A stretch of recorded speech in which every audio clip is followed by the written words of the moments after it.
आज हम हिंदी का बैच शुरू कर रहे हैं, जिसमें हिंदी वर्णमाला पहला चैप्टर शुरू कर रहे हैं। इसमें आज हम बताएंगे कि वर्णमाला में किस तरह का क्वेश्चन आता है और कैसे कैसे उसको याद करें, कैसे समझें, ताकि आपको परीक्षा में कोई समस्या ना हो। तो सीधे सीधे पहले क्वेश्चन आता है, वर्णमाला किसे कहते हैं। वर्णमाला पढ़ने से पहले पहला क्वेश्चन यही आता है कि वर्णमाला किसे कहते हैं।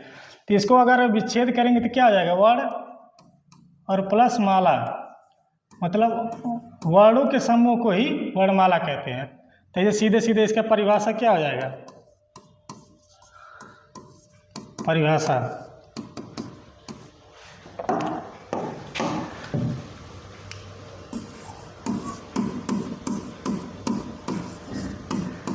वर्णों के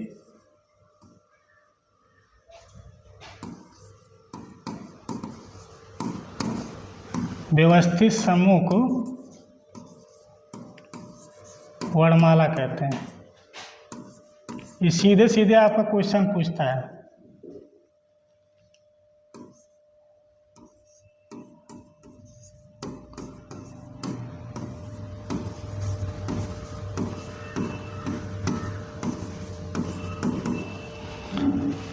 अब समझ में आ गया ना कि वर्णमाला किससे कहते हैं। सीधे क्वेश्चन आपको देगा कि वर्णमाला किससे कहते हैं, तो आप क्या बताएंगे, दो शब्दों से मिलकर बना है वर्ण और माला, अर्थात वर्णों के व्यवस्थित समूह को ही वर्णमाला कहते हैं। अब क्वेश्चन अगला आता है कि वर्णमाला के कितने प्रकार होते हैं। वर्णमाला के प्रकार से पहले ये जानना कि वर्ण कहते किसको है। तो सीधे सीधे पूछता है कि वर्ण किसे कहते हैं। यूपीएसआई में बहुत ज़्यादा एक क्वेश्चन पूछा गया है कि वर्ण किसे कहते हैं। तो ये क्या होता है, भाषा की वह न्यूनतम इकाई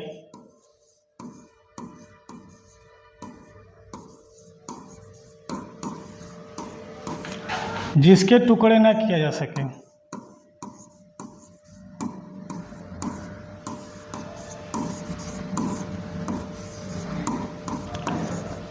न किए जा सके,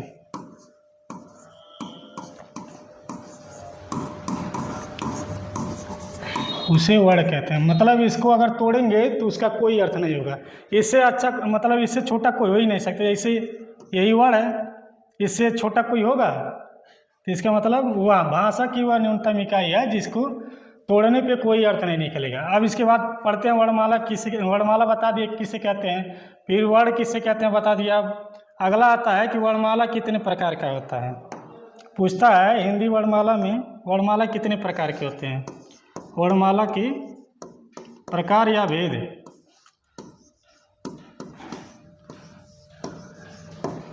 सीधे सीधे पूछता है कि हिंदी वर्णमाला के कितने भेद होते हैं। तो हिंदी वर्णमाला के कितने भेद होते हैं, दो भेद। एक होता है स्वर और दूसरा व्यंजन। एक स्वर होता है और एक व्यंजन, इन्हीं दोनों को मिलके ही वर्णमाला बना है। तो आज हम इसमें स्वर को पूरा डिटेल में पढ़ेंगे। तो चलिए आगे शुरू करते हैं इसको, स्वर को।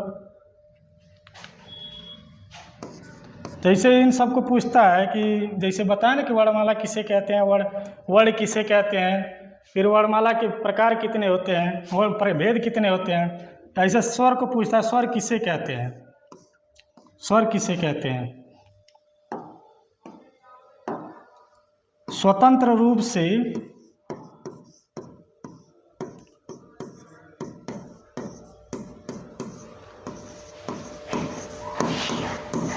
उच्चारण होने वाले वर्णों को स्वर कहते हैं। मतलब इसमें किसी और वर्ण की सहायता नहीं लगती है। समझ में आ गया ना। जैसे अब जैसे अ है, ये क्या है, एक स्वर है और एक अपने में ही पूर्ण है। और यही अगर व्यंजन लिया जाए जैसे क्या है, तो क्या है, इसमें दो शब्दों से, दो अक्षरों से मिलके बना है। एक क्या हो गया, एक स्वर हो जाएगा अ, और एक व्यंजन क्या है, दो से मिलके बना है। इसके आगे पीछे भी मतलब यहाँ हो सकता है। इसमें एक स्वर है और एक व्यंजन है। तो क्या होगा, ये वर्ड व्यंजन क्या होता है, जिसमें स्वर की सहायता से जो वर्ड बोले जाते हैं वो क्या होते हैं, व्यंजन। लेकिन स्वर क्या होता है, इसमें किसी अन्य वर्ड की सहायता नहीं लगती है, इस अपने में स्वतंत्र रहता है। अब सीधे सीधे पूछता है कि संख्या से रिलेटेड क्वेश्चन आता है कि स्वरों की संख्या कितनी होती है, स्वरों की संख्या पूछता है।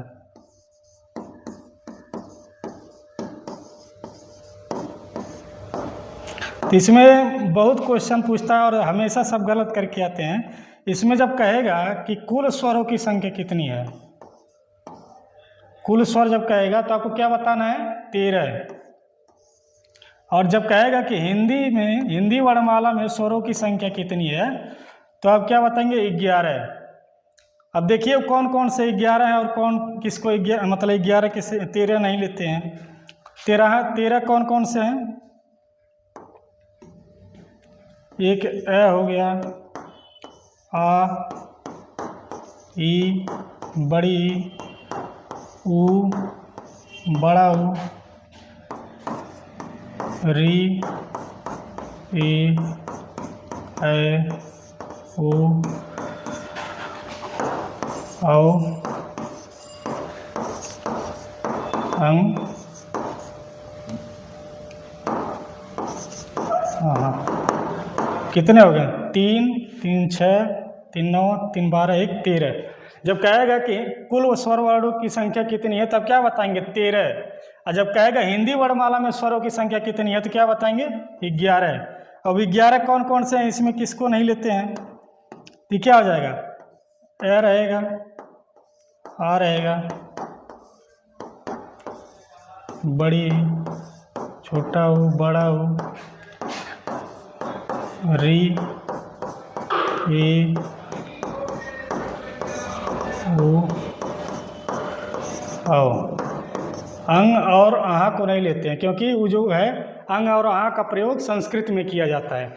जब कहेगा, अब इसमें किसी को डाउट नहीं होगा, जब कहेगा कि हिंदी वर्णमाला में कुल स्वरों की संख्या कितनी है तो अब क्या बताएंगे, 11। और जब कहेगा कुल स्वरों की संख्या कितनी है तो क्या बताएंगे, 13। अब संख्या से रिलेटेड किसी को इसमें समस्या नहीं होगा। अब आगे देखते हैं आगे क्या पूछता है, किस तरह से क्वेश्चन आता है। स्वरों की संख्या से रिलेटेड समस्या अब किसी को नहीं होगा। अब अगला आता है क्वेश्चन, पूछता है कि स्वर के कितने भेद होते हैं, स्वर के भेद। स्वर के 4 भेद होते हैं। अब कौन कौन से होते हैं देखिए, एक होता है मात्रा या उत्पत्ति के आधार पे, मात्रा के आधार पे।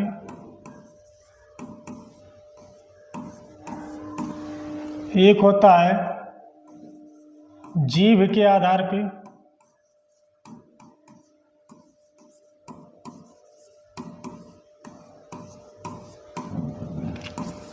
एक होता है ओठ के आधार पे,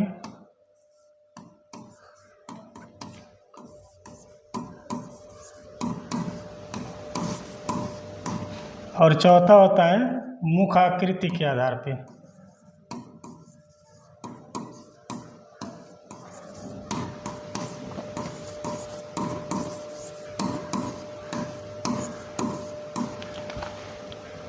पूछेगा स्वर के कितने भेद होते हैं, आप क्या बताएंगे, 4 होते हैं। कौन कौन से, मात्रा के आधार पे या उत्पत्ति के आधार पे, जीभ के आधार पे, ओठ के आधार पे और मुख आकृति के आधार पे। अब चलिए इसको डिटेल में एक एक करके बताते हैं। तो इसमें इसके भी डीप पूछता है। जैसे क्वेश्चन पूछेगा कि मात्रा के आधार पे स्वर के कितने भेद होते हैं। मात्रा के आधार पे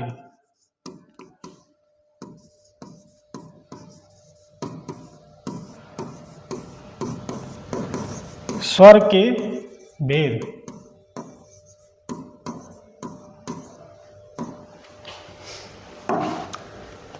जब ऐसे कहेगा कि मात्रा के आधार पर स्वर के कितने भेद होते हैं तब क्या बताएंगे, 3 बताएंगे।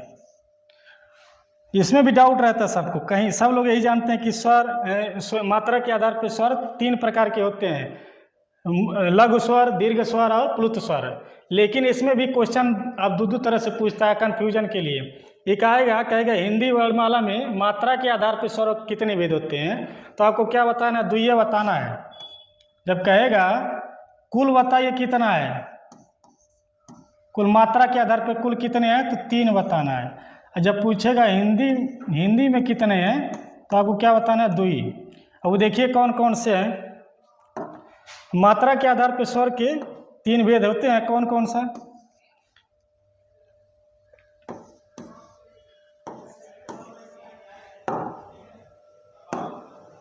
एक होता है लघु स्वर,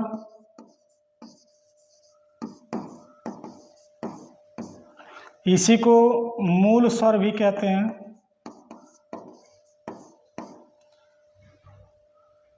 इसी को एक मात्रिक स्वर भी कहते हैं।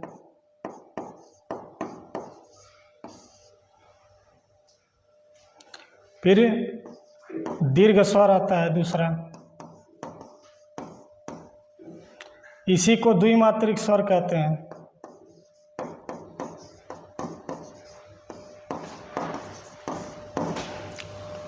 इसी को संधि स्वर भी कहते हैं। ठीक। और तीसरा क्या होता है, इसी को प्लुत स्वर, प्लुत स्वर, इसको त्रिमात्रिक स्वर बोलते हैं।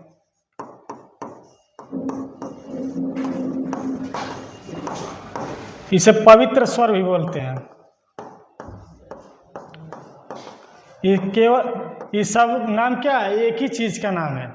प्लुत स्वर को ही एक मात्रिक स्वर भी बोलते हैं, पवित्र स्वर भी बोलते हैं। दीर्घ स्वर को कई तरह से पूछ सकते हैं, दीर्घ स्वर, द्विमात्रिक स्वर, संधि स्वर। और लघु स्वर को क्या बोलते हैं, लघु स्वर, मूल स्वर, एक मात्रिक स्वर। ये क्या हो गए, इस स्वर के मात्रा के आधार पर स्वर के भेद होते हैं। तो इसमें जब पूछेगा आपको कि हिंदी वर्णमाला में मात्रा के आधार पर स्वरों की संख्या कितनी होती है, तो आपको केवल 2 ही बताना है, लघु स्वर और दीर्घ स्वर। प्लुत स्वर नहीं होते हैं, क्योंकि प्लुत स्वर जो है ये संस्कृत में प्रयोग किया जाता है। अब आइए देखते हैं कि कौन कौन से वो हैं जो मूल स्वर हैं। मूल स्वर कौन कौन से हैं, इसको छोटा कर दें।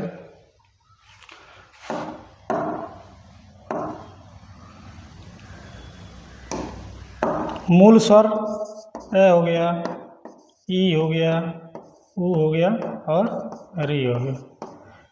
सीधे सीधे क्वेश्चन पूछता है कि मूल स्वरों की संख्या कितनी है, तो क्या बताएंगे 4। यही चारों हैं जो मूल स्वर हैं, मात्रा के आधार पे मूल लघु स्वर हैं। ठीक। अब अगला आते हैं दीर्घ स्वर, किसे कहते हैं। लघु स्वर मतलब क्या है, मात्रा के आधार पर क्या है, इसको बोलने में, इन शब्दों को उच्चारण करने में, इन वर्डों को उच्चारण करने में सबसे कम समय लगता है।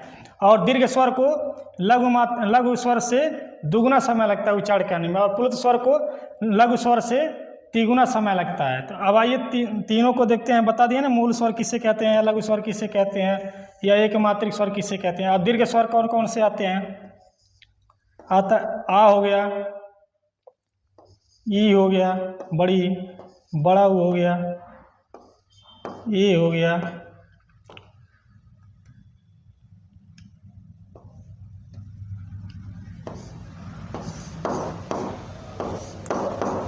ऐ हो गया, ओ हो गया और अ हो गया।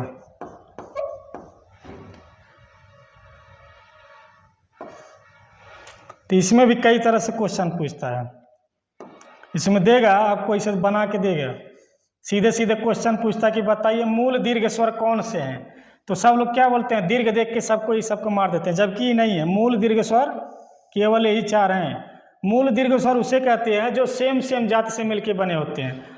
आ किससे मिलके बना है, आ मूल मतलब अपने ही ए और ए से मिलके बना है। ई जो है छोटी ई, 2 बार छोटी ई मिल से बना है। ऊ जो है ऊ और ऊ से मिलके बना है। लेकिन ये जो है ए और ई से मिलके बना है, ए और ई से।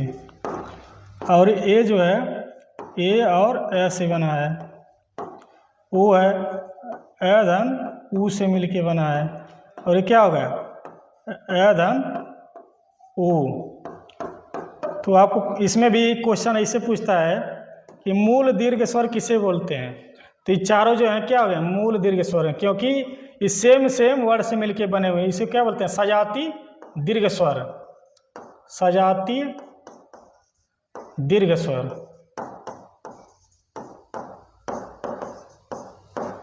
ये क्या है? विजाति, क्योंकि ये अन्य दो दो वर्ण से मिलकर बने हैं, इन्हें क्या बोलते हैं? विजातीय दीर्घ स्वर।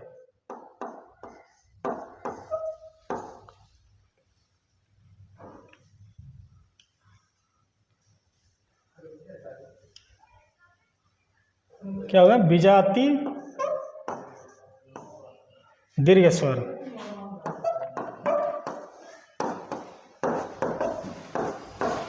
अगला क्या है? प्लुत स्वर। प्लुत स्वर क्या होता है? जिसको उच्चारण करने में लघु स्वर का तिगुना समय लगता है, उसे प्लुत स्वर बोलते हैं। जैसे किसी भी चीज को पुकारते हैं, जैसे ओम हो गया ना, ओम लिखते हैं ना, तो ओम को ऐसे इसमें 3 बना रहेगा, तो कहीं ना कहीं ये देखो 3 लिखा है ना, ये क्या है? मतलब 3 का उच्चारण होगा।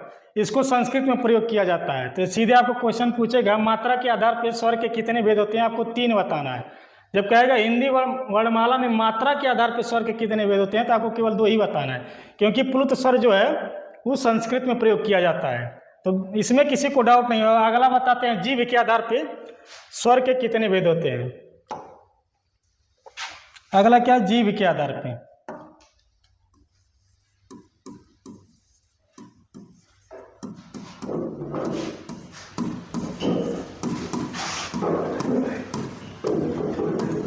तो जीभ का देखा जाए तो क्या हिस्सा है? 3 हिस्सा है ना। मान लीजिए ये जीभ है, ये कि पिछला हिस्सा हो जाएगा, ये आगे वाला हिस्सा हो जाएगा, ये कि बीच का हिस्सा है। ठीक है, इसको क्या बोलेंगे? अग्रभाग बोलेंगे ना। अग्र मतलब आगे का भाग, इसको पश्च मतलब पीछे का भाग। ये जो बच्चा है तो बीच में रहबे करेगा। तो क्या हो गया? मतलब जीभ के आधार पे स्वर को कितने भागों में बांटा गया है? 3 भागों में। एक क्या है? अग्रभाग, और दूसरा मध्य भाग, और तीसरा पश्च भाग। मतलब इनको उच्चारण करने में जीभ के कौन से हिस्से में प्रयोग किया जाता है, उसके आधार पे स्वर को 3 भागों में बांटा गया। जैसे अग्रभाग मतलब किसी भी वर्ड को उच्चारण के स्वर वर्ड को उच्चारण कीजिए जिससे जीभ का अगला हिस्सा टच करे। जैसे उच्चारण करके देखिए, ई को उच्चारण करिए तो क्या हो जाएगा? जीभ का अगला हिस्सा टच करेगा, तो क्या हो जाएगा? अग्रभाग। जैसे ई हो गया, ई हो गया तो बड़ा ई भी रहबे करेगा। री हो गया, अभी ई है तो क्या हो जाएगा? इससे मिलके कौन सा शब्द बना है? पीछे बना है ना, कौन सा वर्ड बना है? देखिए इसमें बना है ना,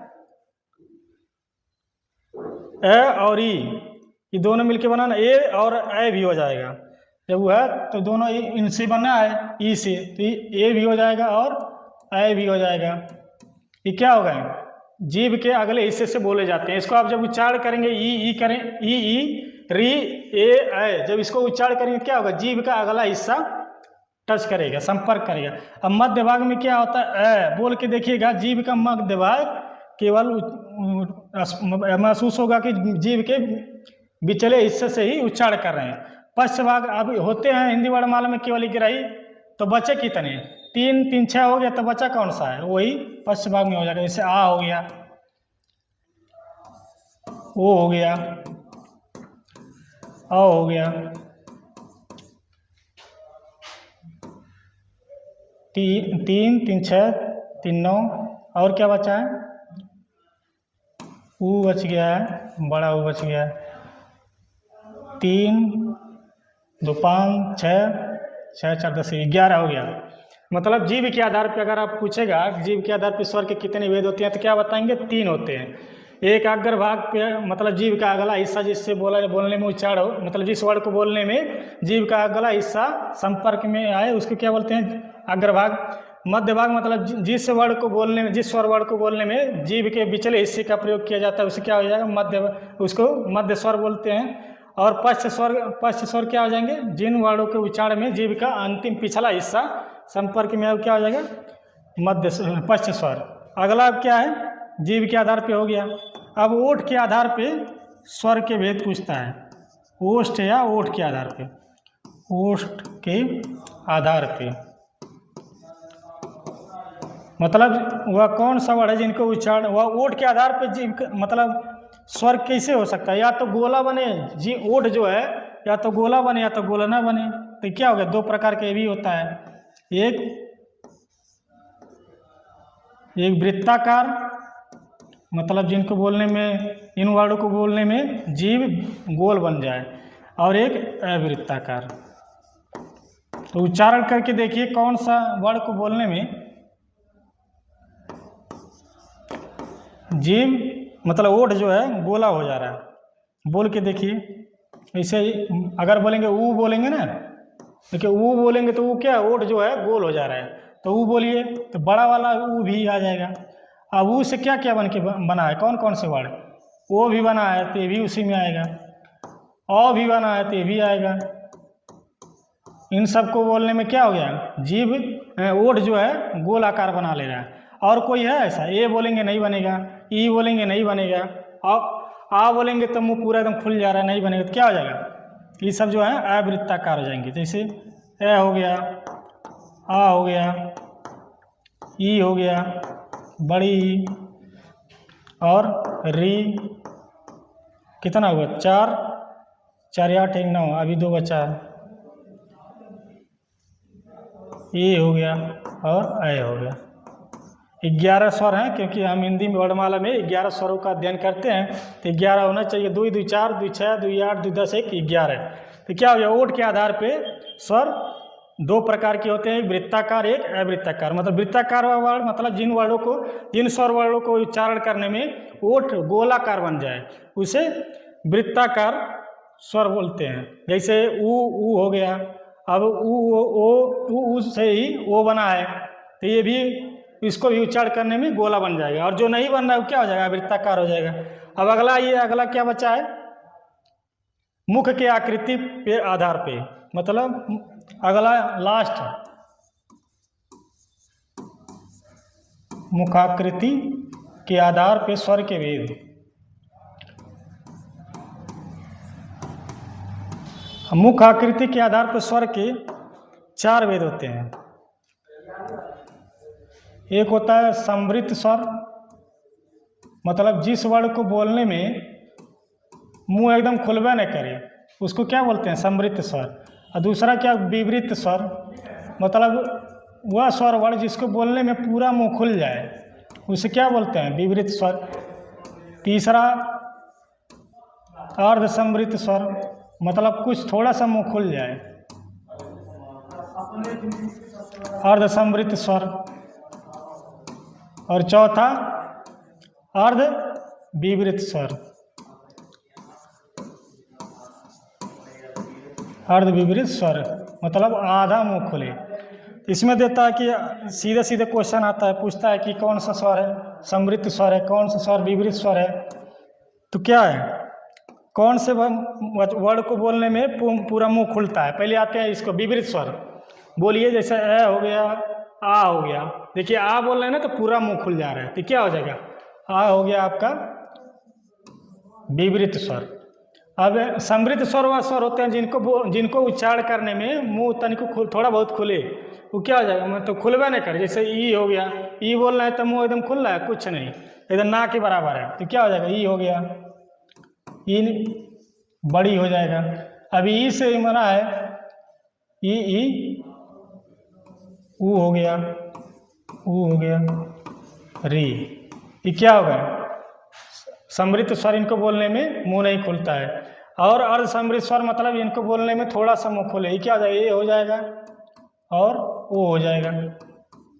तो बच्चा जो है वो क्या हो जाएगा, अर्ध विपरीत स्वर, मतलब वह स्वर वर्ड जिनको बोलने में मुख थोड़ा सा खोले, आधा खोले, वो कौन सा होगा, जैसे ए हो गया, अ हो गया, और कोई बच्चा है, 2 2 4 2 6 2 8 2 10, एक बच्चा है, ए हो गया।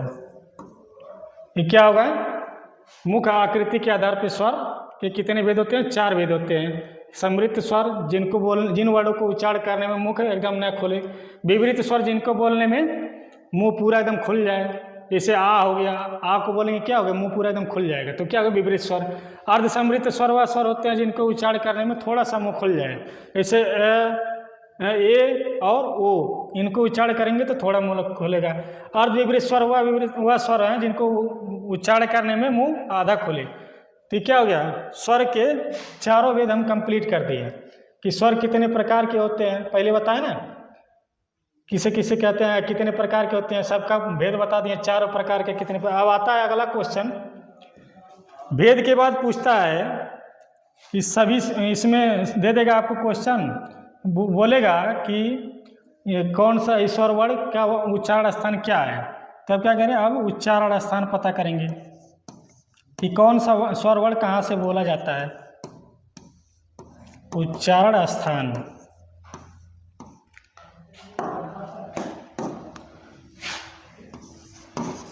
ए हो गया, आ हो गया, ई हो गया, बड़ी ई हो गया, और एक री, ई, ए, ओ और औ।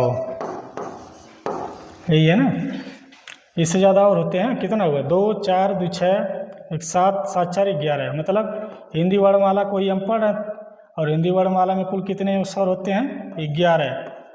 पूरे वर्णमाला में हम केवल 11 स्वरों के बारे में पढ़ेंगे। इनका पूछता है सीधे सीधे उच्चारण स्थान की कौन सा वर्ण कहाँ से बोला जाता है। मतलब इनको बोलने में शरीर का कौन सा भाग इंटरफेयर करता है। मतलब ऐसे ग्राफ बना लेंगे आप, याद करने का ट्रिक भी बताएंगे आपको कैसे याद करना है।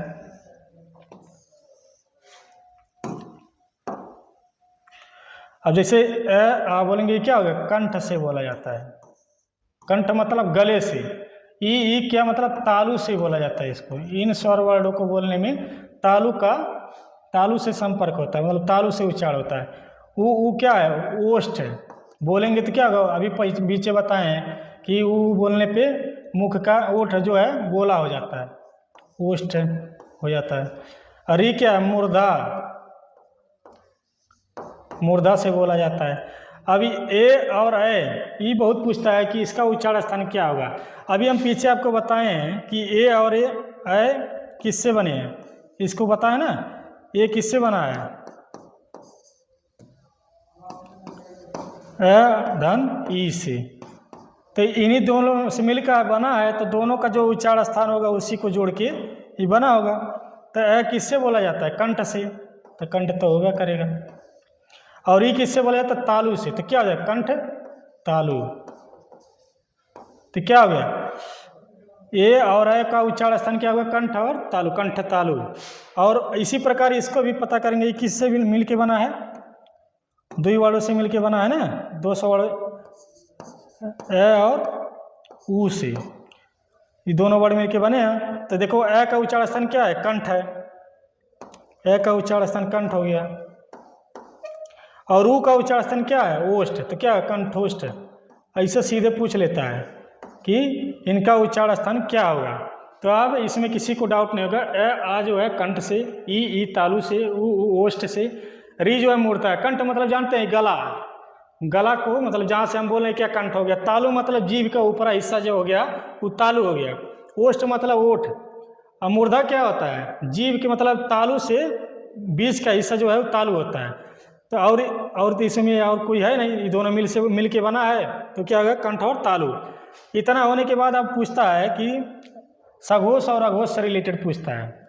तो अब सीधे सीधे लिख लीजिए कि मतलब क्या होते हैं, सभी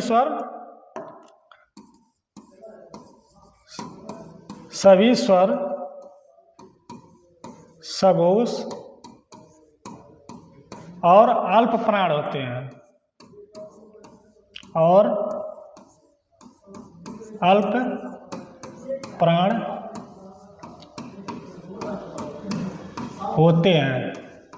सीधे सीधे क्वेश्चन पूछता है, आपको कोई स्वर वर्ड देगा और कहेगा कि बताइए सघोष है कि अघोष है। तो आप क्या करेंगे, आपको पता है कि सभी स्वर क्या है, सघोष हैं और अल्प प्राण है। तो अब मतलब इसमें कोई स्पेशल लिखाने की जरूरत नहीं है। तो आज हम क्या बताएं आपको, वर्णमाला शुरू किए हैं, जिसमें बताएं कि वर्णमाला किसे कहते हैं। वर्णमाला 2 शब्दों से मिलकर बना है, वर्ण और माला। तो इसकी परिभाषा सीधे सीधे पूछता है, वर्णमाला किसे कहते हैं, वर्णों के व्यवस्थित समूह को ही वर्णमाला कहते हैं। फिर बताएं वर्ण किसे कहते हैं, भाषा की वह न्यूनतम इकाई जिसके टुकड़े न किया जा सके उसे वर्ण कहते हैं। फिर बताएं कि वर्णमाला की कितने प्रकार के होता है। तो वर्णमाला में हम किसके बारे में अध्ययन करते हैं, स्वर और व्यंजन के बारे में ही। तो वर्णमाला कितने प्रकार के होते हैं, 2 ही प्रकार के, स्वर और व्यंजन। तो आज हम स्वर के बारे में पूरा डिटेल पढ़े हैं, स्वर किसे कहते हैं। स्वतंत्र रूप से उच्चारण किए जाने वाले वर्डों को स्वर बोलते हैं। मतलब इसमें किसी और वर्ड का इंटरफेयर नहीं रहता, ये अपने में स्वतंत्र है। जैसे ए हो गया, आ हो गया, ई ऊ ई री ए ओ अंग आ। इसमें पूछता है संख्या से रिलेटेड कि स्वर वर्णों की संख्या कितनी होती है। जब कहेगा कि कुल स्वरों की संख्या कितनी है, 13 बताना है। हिंदी वर्णमाला में कुल स्वरों की संख्या कितना है, तो आपको कितना बताना है, 11 है। अंग और आ को नहीं लेते हिंदी में, क्योंकि जो है संस्कृत में प्रयोग किया जाता है। अगला क्या बताएं, स्वर के भेद कि मतलब स्वर के कितने भेद होते हैं। सीधे पूछता है स्वर के कितने भेद होते हैं, आपको बताने 4।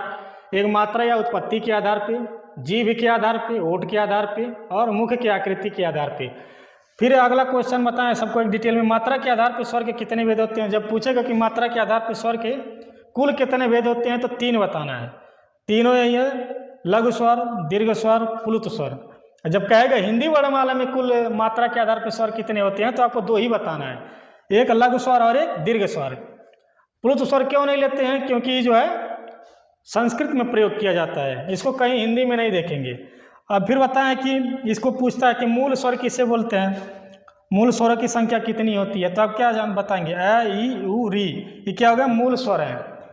और इनकी संख्या कितनी होगा, 1 2 3 4। तो सीधे सीधे यूपीएससी द्वारा कैसे पूछा है कि मूल स्वरों की संख्या कितनी है, तो 4 बताएंगे। कौन कौन से, ये चारों हैं। फिर उसके बाद दीर्घ स्वर किसे कहते हैं, मतलब 2 समान वर्णों से मिलकर बने हैं, जो उसको सजातीय दीर्घ स्वर बोलते हैं। और जो असमान वर्णों से मिलकर बने क्या होते हैं, विजातीय दीर्घ स्वर होते हैं। ये देखिए बना है ना, ये गलत यहाँ बन गया, ये क्या होगा, तीनों ये सजाती हो गए। ये जो है अलग अलग 2 वर्डों से मिलकर बने हुए हैं, तो क्या हो गए, विजातीय दीर्घ स्वर होते हैं। इसमें सीधे सीधे क्वेश्चन पूछता है, आपको 4 ऑप्शन देगा। इसे देगा कि बताइए इसमें कौन सा दीर्घ स्वर है। एक दे देगा आ है, एक दे देगा ए है, और चौथा हो जाएगा ओ।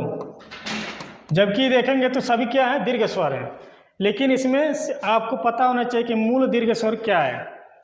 सभी दीर्घ स्वर हैं, लेकिन क्या है, मूल दीर्घ स्वर के बारे में पूछ रहा था, आपको ऑप्शन नंबर ए बताना है। ऐसे ठीक पूछता है तो आप कहेंगे कि सजातीय दीर्घ स्वर कौन से हैं, तो जो सेम वर्डों से मिलकर बने हैं वो क्या हो गए, सजातीय दीर्घ स्वर हो गए। और जो अन्य वर्डों से मिलकर बने, अन्य 2 विजातीय वर्डों से मिलकर बने वो क्या हो गए, विजातीय दीर्घ स्वर हो गए। अगला क्या बताएं आपको, जीभ के आधार पर स्वर कितने होते हैं बताएं ना। जीभ का अगर देखा जाए तो 3 हिस्सा में प्रयोग किया होता है, एक जीभ का अगला हिस्सा, एक बीच का हिस्सा, एक पीछे का हिस्सा।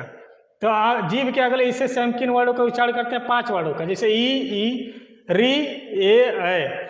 अगर ई का उच्चारण करेंगे तो ए भी होगा, क्योंकि ई से ही ए और ए वर्ड बना है। और मध्य भाग से केवल ए का उच्चारण होता है, और पश्च भाग से आ ओ औ उ का उच्चारण होता है। फिर ओठ के आधार पर बताएं कि स्वर के कितने भेद होते हैं। ओठ के आधार पर स्वर 2 प्रकार के होते हैं। मतलब एक तो ऐसा होगा कि जिसको उच्चारण करने में ओठ जो है गोला बन जाए, एक क्या होगा, उच्चारण करने में गोला ना बने। तो इसको इन सब वर्डों को उच्चारण करेंगे तो ओठ क्या हो जाएगा, गोला बन। जैसे ऊ बोला है ना, तो ओठ का देखिए, ओठ का ऊपरी हिस्सा क्या गोला बन जा रहा है। अब आ को बोलेंगे तो गोला बनेगा, नहीं बनेगा, तो क्या हो जाएगा, ये अवृत्ताकार हो जाएगा। अगला बताएं कि मुख की आकृति के आधार पर स्वर के कितने भेद होते हैं। मुख की आकृति के आधार पर स्वर 4 प्रकार के होते हैं। एक समृद्ध स्वर, विवृत स्वर, अर्धसमृद्ध स्वर, अर्धविवृत स्वर। समृद्ध स्वर जिसको उच्चारण करने में मुंह न खुले, विवृत स्वर जिनको उच्चारण करने में मुंह पूरा खुल जाए। अर्धविवृत स्वर मतलब, अर्धसमृद्ध स्वर मतलब थोड़ा सा मुंह खुले। अर्धविवृत स्वर मतलब जिनको उच्चारण करने में आधा मुंह खुले, वो क्या होगा, अर्धविवृत स्वर। फिर होता है स्वर वर्णों का उच्चारण स्थान पूछता है, तो ऐसे आपको पता याद कर लेना है। ए आ का उच्चारण करना कहाँ से होता है, कंठ से। ई का उच्चारण तालु से। ऊ का ओष्ठ से। री का मूर्धा से। ए का कंठ तालु से। ओ का कंठोष्ठ से। अगर आपको ये तीनों याद रहेगा तो तीनों ये चारों, अगर ये चारों आपको याद रहे तो ये 2 अपने आप बता देंगे, क्योंकि आपको पता है कि किन किन वर्डों से मिलके बने हैं। अभी यहीं आगे मैंने बताए हैं, ए और ई से मिलके बने हैं, ए और ऊ से मिलके बने हैं, ओ और औ।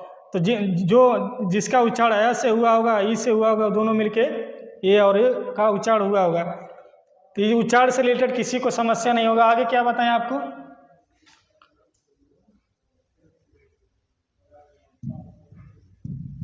काम नहीं कर रहा है, क्या हो गया इसको। आगे बताएं कि आपको पूछता है कि सघोष और अघोष से रिलेटेड और महाप्राण अल्पप्राण। सघोष पूछता कि सभी आपको दे देगा ऑप्शन में कि यह क्या है, सघोष है कि अघोष है। तो आपको पता है, हम डायरेक्ट लिखवा दिए हैं, जब कोई भी स्वर जब भी स्वर रहेगा वो क्या हो जाएगा, सघोष सघोष हो जाएगा। सभी स्वर सघोष होंगे और अल्प प्राण होंगे। अभी सघोष क्या होता है, सघोष मतलब वो होता है जिन वर्णों को उच्चारण करने में कंठ में मतलब गले में कंपन न हो। और अल्प महाप्राण किसे कहते हैं, जिनको उच्चारण करने में स्वर तंत्र में कंपन न हो, उसे क्या बोलते हैं, प्राण बोलते हैं। तो जिनके उच्चारण करने में स्वर तंत्र में क्या हो, कंपन न हो, क्या होगा, सघोष होगा। जिनके उच्चारण करने में एकदम हवा न निकले वो क्या बोलते हैं, आप अल्प प्राण होता है।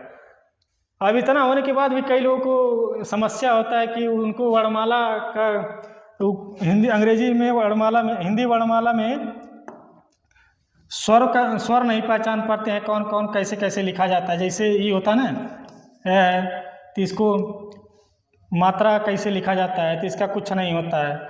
आ होता है, इसका सिंबल क्या होता है, इसे बना रहता है। ई होता है, ये क्या होता है, छोटी ई का मात्रा इसे बोलते हैं, ऐसे लिखा जाता है। बड़ी ई है तो ये क्या हो जाएगा, इसकी मात्रा इधर से घूमी रहेगी। ऊ हो गया, इधर मुंह रहेगा इसका। बड़ा ऊ हो गया तो मुंह इधर हो जाएगा। री हो गया, इसे नीचे लगा रहता है किसी भी बात। ए आ ई ऊ री, फिर ए आ गया। ए कैसे लिखा जाता है, एक पे ऐसे डंडी लगा रहेगा। ए कैसे लिखा जाता है, ए का मात्रा क्या होता है, दो डंडी रहेगा। ओ का मात्रा क्या होता है, ऐसे बनता है। तो मात्रा भी जानना जरूरी है, कई लोगों को इसमें दिक्कत होता है, इसलिए स्पेशली इसको भी सोचे बता दें कि क्या होगा, वो हो जाएगा। अंग इसका क्या होगा, ऐसे ऊपर बिंदी लगा रहेगा। और हाँ, कितना हो गया, 1 2 3 4 5 6 7 8 9 10 11 12 13। और हम जानते हैं कि वर्णमाला में कुल कितने स्वर होते हैं, 13। तो 13 का पूरा अच्छे से पढ़ाए हैं, बताए हैं कि क्या क्या होते हैं। इनकी मात्रा भी हम आपको बता दिए, ताकि आपको अगर कोई बच्चा पूछ भी ले कि इसका मात्रा कैसा होता है तो आप इसको याद कर लीजिए। कई लोगों को बताने में दिक्कत होता है, बता नहीं पाते हैं। तो आज हम हिंदी वर्णमाला में क्या क्या सीखे हैं, वर्णमाला कहते किसको हैं, उसके बारे में बताए हैं कि क्या क्या होता है, वर्णमाला कितने प्रकार के होते हैं। उसके बाद 2 प्रकार के होते हैं, स्वर और व्यंजन। तो आज हम केवल स्वर के बारे में पूरा डिटेल में बताए हैं। अगली कक्षा में अगला जो बच्चा है वो क्या, व्यंजन है। तो अगली कक्षा में हम व्यंजन को पूरा विस्तृत रूप से समझाने की कोशिश करेंगे।